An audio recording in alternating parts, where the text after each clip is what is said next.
Mēs esam koka konstrukciju ražotāji, ražojam privātmājas, daudzstāvmājas, kā arī koka kopnes, solidarizējot, optimizējot materiālus, arī dārza preces mēs ražojam dažādas.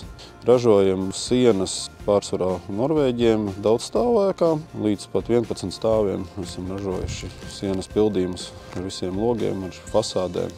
Mums uzņēmumā ir 48 darbinieki. Darbiniekiem jau ir ilgadēja pieredze, tāpēc tā ražošana notiek ātra, ir atstrādāta sava tehnoloģija, pēc kā mēs vadamies, un tāpēc tas ražošanas process ir ātrs. Mums ražošanas jauda ir līdz 300–400 kvadrātmetriem dienā. Mūsu produkts, mūsu mājas tiek eksportētas gan uz Kanādu, Kipru, Islandi, un tad tuvāk standartās ir Norvēģija, Zviedrija, ir arī produkti, kas iet uz Dāniju. Viss sākas ar sarunu, un tā mēs varam sasniegt kopīgus mērķus. Ļoti daudz agrāk strādāju būvniecībā, kas pārsvarā bija ārpus mājām, ārpus Latvijas robežām, un atgriežoties mājā, izveidojām rūpnīcu, lai mēs varētu strādāt no savas dzimtās dzīves vietas un šo te saražoto māju produktu, ka piegādāt uz jebkuru pasaules valsti, kas arī savukārt vairo darbvietas Latvijā.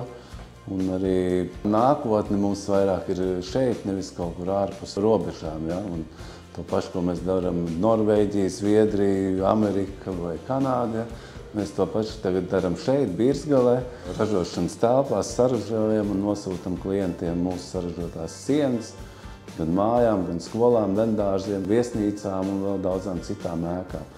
Vairāk mūsu uzņēmums ir specializējies uz konstrukciju izgatavošanu, nevis kā būvnieki, bet vairāk kā ražotāji. Tas ir mūsu mērķis, ko mēs arī ejam un arī sasniedzam.